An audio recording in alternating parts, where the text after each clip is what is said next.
Shalom from Jerusalem. This is our Israel at War review at the end of the 12th week of fighting between Israel and Hamas. Saturday will mark the 85th day of the war.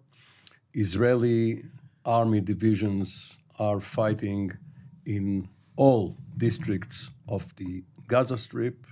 There are exchanges, mostly between the Israeli Air Force units and Hezbollah anti-tank and rocket squads on the Lebanese borders. There are other fights going on, both in the Red Sea, mostly between American vessels and Houthi missiles, rockets, UAVs of all sorts. And the region, as it welcomes the new year, 2024, maybe on the verge of conflagration. Peace does not seem to be at hand. Our guests today are Dr. Eran Lerman, Colonel retired, formerly with the Directorate of Military Intelligence and the National Security Staff, in both places in high positions. And this time, in studio, the man who up to now has seemed to have a Zoom personality, Reserve Brigadier General Doron Gavish, formerly the Chief of Air and Missile Defense for the Israeli Air Force, including the maiden intercept of Iron Dome. This was back in 2011, almost 13 years ago.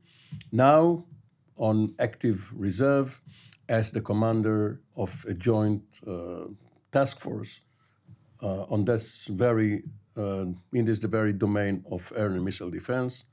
Doron, thank you. Welcome. What is happening, Doron? Why is it taking so much time? This is the IDF which won the Six-Day War in approximately 6 days. And then, even in the Yom Kippur War, when it was surprised and attacked on two fronts simultaneously, Egypt and Syria, in less than 3 weeks, the adversaries, while not really giving up, had to sustain a loss or at least a tie. And now, with Hamas, an organization of some 30,000 troops, perhaps an additional 10,000 for the other Palestinian organization, Islamic Jihad, Israeli divisions, some 6, depending on how you count, against 6 brigades, almost 3 months. What's happening? Well, first of all, you know, Amir, you said that it's been almost 12 weeks for the war with the Hamas. We have to say that although we declared the war against the Hamas, but the IDF is fighting in, I would say, almost 360 degrees. There is a fight with the Hezbollah in the northern part of Israel, and I'm sure that we will discuss it later on. There is, of course, what the threats that we are seeing that are coming from Syria, threats coming from Iraq, and of course from the Red Sea and the Houthi. So this is a multi-directional and multi-dimensional directions and dimensions fight. This is the first thing. The second thing that we have to say that the fight in the Gaza Strip, this is a completely different fight from the history that we have here in Israel. You know, it's a completely different story of fighting in open spaces like the Sinai desert, that there are from one side the Egyptians and from the other side the Israeli forces. The Gaza Strip is probably, as we know, the most dense area in the world with the population. We know that the Hamas built a metro of tunnels under the ground. And this is a completely different way of fighting. Of course, you know, there would be those that are saying that we could wipe out the whole area to come with it and destroy everything. At what cost? Exactly. We don't fight like this. Israel is fighting according to the international law, and you have to fight in a very, I would say, as much as you can, precise way. It takes time. You have to find the right corridors for the civilians, and then to fight against the Hamas over the ground and also underground, and this is why it takes time. By the way, if you would ask military specialists around the world what do they think about Israel way of fighting and how fast the fight is going, we know our colleague General Kimitu just wrote an article about it. It's quite fast what is happening in this area, but it takes time. And we would have to have a lot of patience for it from a military point of view. I think this is it. It's there, but it's much complicated when it comes to the diplomatic arena. And here I'm sure that... Now, Eran, you have been a senior military intelligence officer, and the natural progression for intelligence professionals is to go into strategic planning. And Israel is supposed to be a strategy-free zone, basically. I mean, long-term planning 2 weeks ahead, but and that's often been the case. And as the deputy director of the National Security Staff, you were obviously in charge of collating, integrating staff work from various national security departments, defense, the IDF, Mossad, Shabak, the economic ministries, and present them to the policymakers, but within the framework of what you expected or assumed the policymakers to want. You knew their platform, and you knew how to tailor what you wrote as a general rule to where they wanted to go. It seems as if in Gaza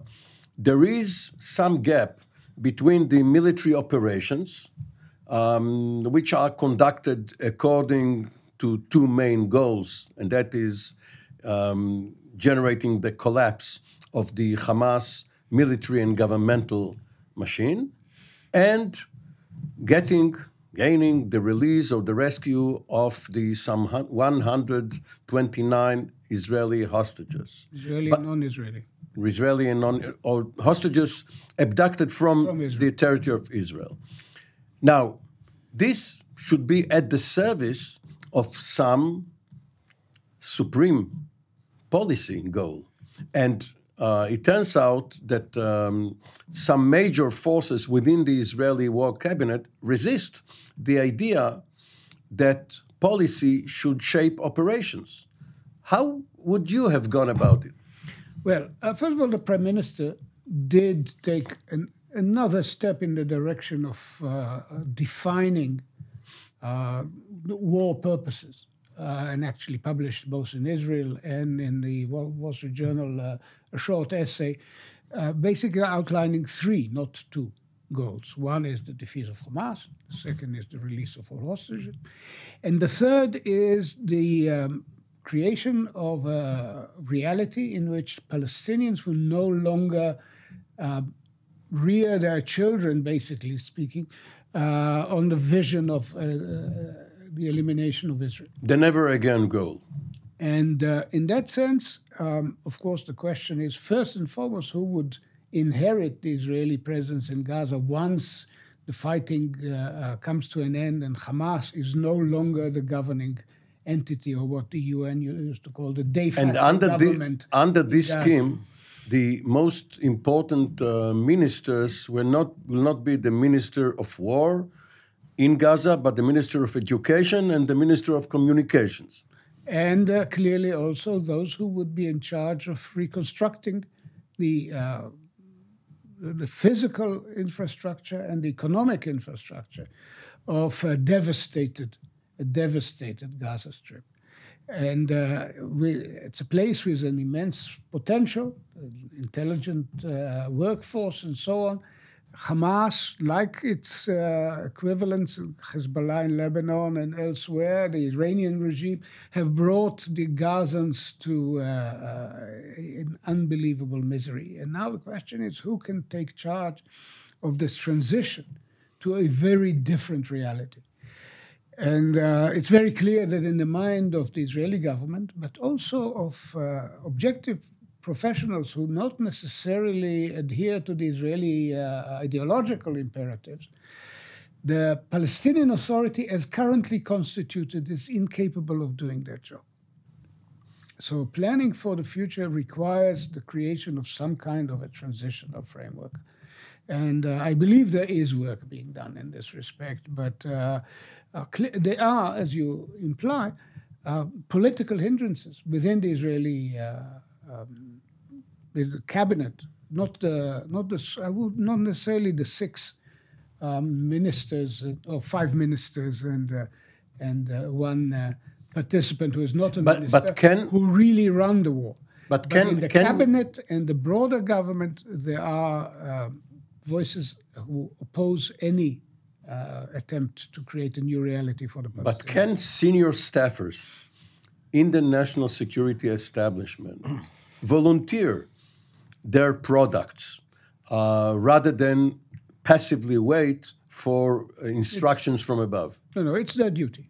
It's definitely their duty. It's a two-way street. You are asked to do things by the powers that be from the political echelon. Please prepare me for this and that. But it is also the duty, by definition, of the NSC, as well as the relevant planning agencies elsewhere, and foreign ministry, the defense establishment, the planning branch. Foreign ministry? We haven't heard of the foreign ministry. There is a foreign ministry, and it does some work, and it certainly can offer an opinion about regional developments, for example, and as well as international constraints. But at the end of the day, it is precisely the purpose of the National Security Staff as reconstructed and reconfigured after 2008 to put before the government options for their choice. General Gavish, a few years ago at the port of Haifa, I had a chance to visit a U.S. Navy destroyer, the USS Laboon. And the sailors and their officers showed us around. They were very proud of their preparedness for war, even though since World War II, the U.S. Navy did not have a lot of chance to get into real war, Gulf of Tonkin notwithstanding. And it turned out that the boxes that we saw somewhere there were the most potent weapons. These are your colleagues, the surface-to-air missiles, which the Laboon, as one of the destroyers, is now engaging the Houthis with, and very efficiently intercepting UAVs, rockets, what have you. The Red Sea has become quite a battle lab for the U.S. Navy, perhaps the first and only one in the world. That's quite an achievement. But this is defense, as the name implies, air and missile defense. Can the U.S., as you know your partners, and you've been in professional touch with many American officers from the Fifth Fleet and other arms of the U.S. military machine, can they go by defense only? Aren't they going to also launch a counter-offensive against the Houthis?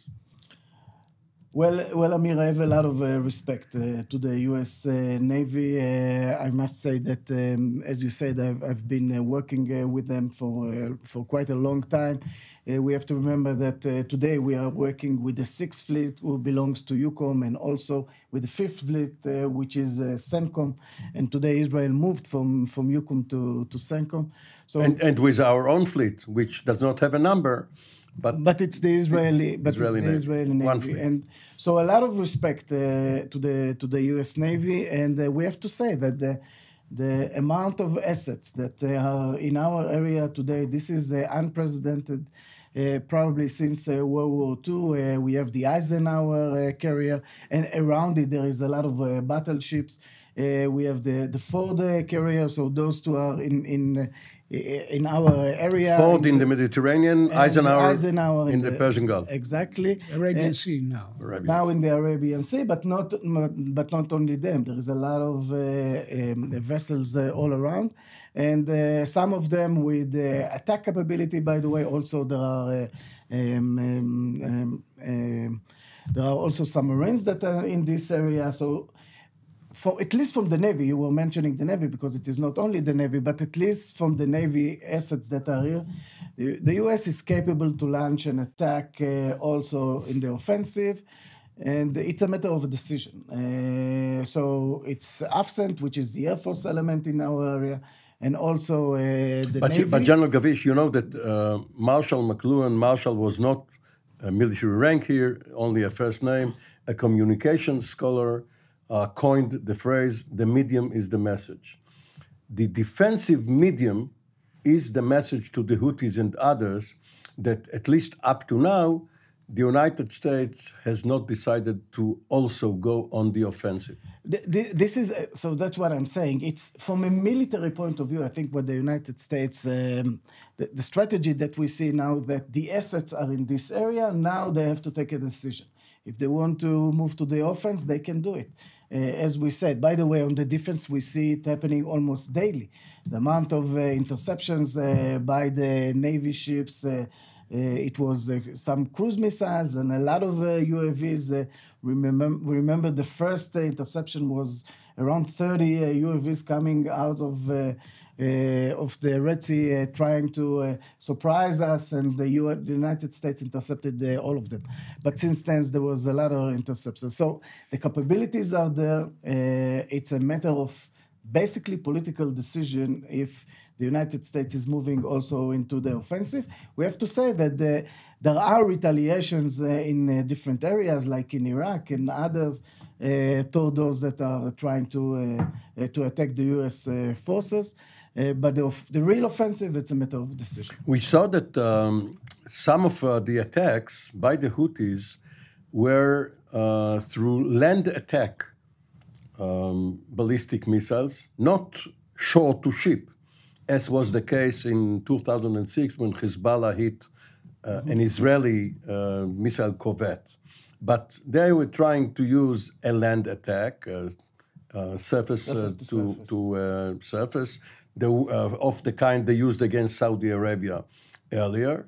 And they also used cruise missiles, which an Israeli fighter at least once intercepted. Is it more difficult to intercept a ballistic missile or a cruise missile, which has the characteristics of a plane? You know, it's weapons, so it's always complicated. We can't say that it is easy. But if we look on the characteristics of the threat, those cruise missiles and UAVs are flying quite slow, I would say. So from this point of view, it's sometimes easier to intercept them. The surface-to-surface missiles that are being used third shift, this is more a terrorized weapon because they are not accurate, as we saw. They didn't make the real damage. So it's more of this, and by the way, when they're using this, you understand that they don't have other capabilities. And they make a big splash in the sea. They make a big splash, and the U.S., if it wants, it have the capability to interceptions with the BMD capabilities in the U.S. naval forces in this area. Eran, what is to be done about Lebanon? Israel has some contradictory messages.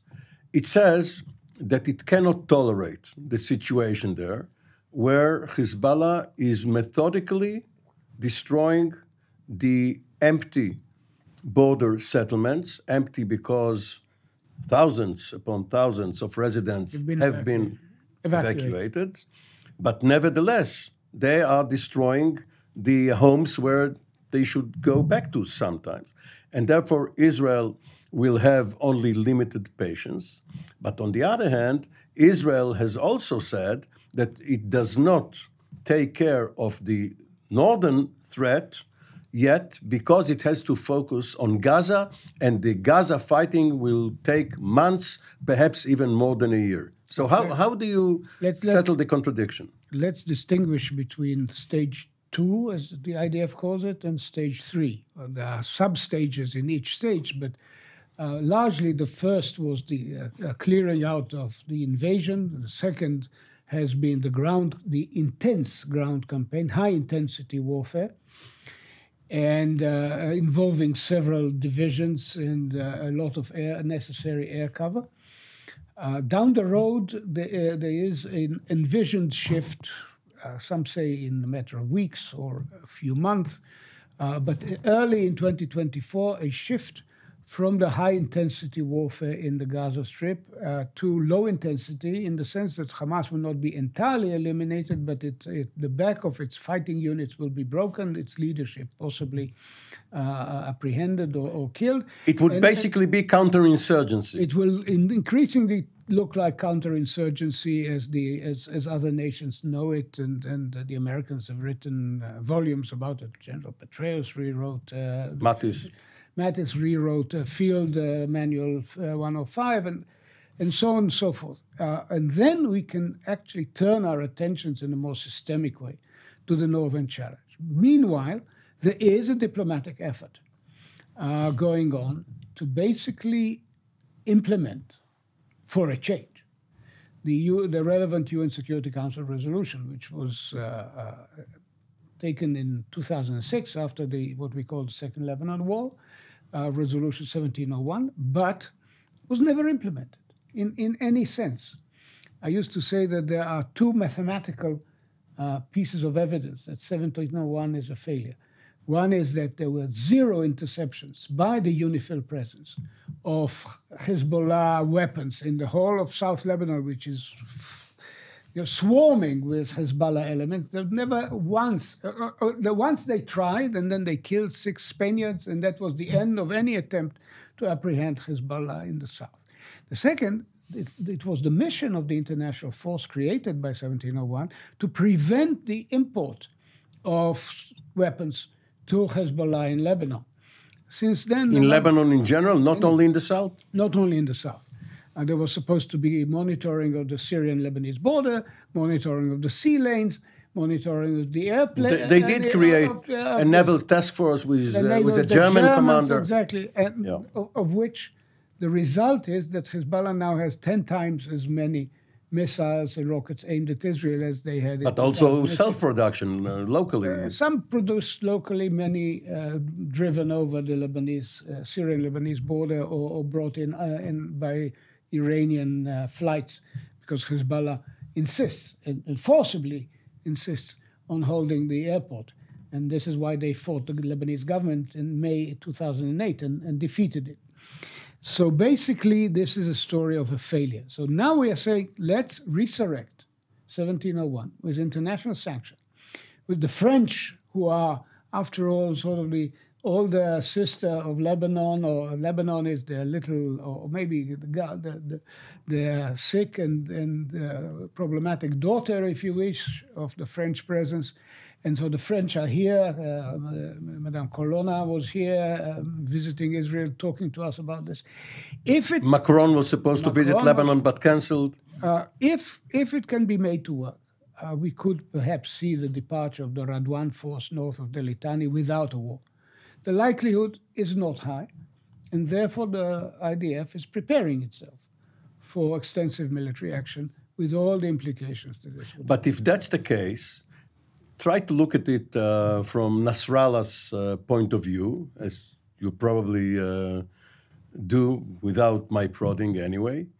Why wouldn't Nasrallah unilaterally order his forces to cease fire when there is a ceasefire, even if it's a temporary one, between Israel and Hamas as part of a new hostage deal, which is the way he behaved in November, during the first one, and perhaps also withdraw Radwan from the border take the pretext out of Israel's wish to transform the situation on the ground, what could Israel do? Because, of course, he could send them back once again if he wants. Would Israel still act if the situation quiets down without any formal agreement? That's an interesting question because basically the imperative is right now is to create a situation where the tens of thousands of evacuees can feel safe going back to their homes. If the Radwan force leaves to the north and there is a more, let's say, a robust Israeli military presence, something that would implement the bitter lessons of October 7 in the north, that could be defined as the achievement of the government's goal at this stage. Do you see it happening anytime soon? The question is whether Hassan Nasrallah, in order to guard Hezbollah against an all-out war, would actually be willing to take that step. Or would the Iranians instruct him to do so? General Gavish, on October the 7th, you were taken or you volunteered out of your civilian life for the last 3 months almost. You're on active reserve. We love to see you in this position, but for how long?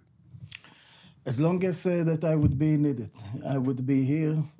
This is why we are in reserve. And of course, there is not, I would say, a more justice war than the one that we are fighting now. And what's your estimate? Did you clear your calendar for the next year? I clear my calendar to whatever it would take to defend my country. General Doron Gavish, Colonel and Dr. Eran Lerman, thank you very much. This has been our Israel at War review. We will be back here Sunday. For the time being, Shalom from Jerusalem.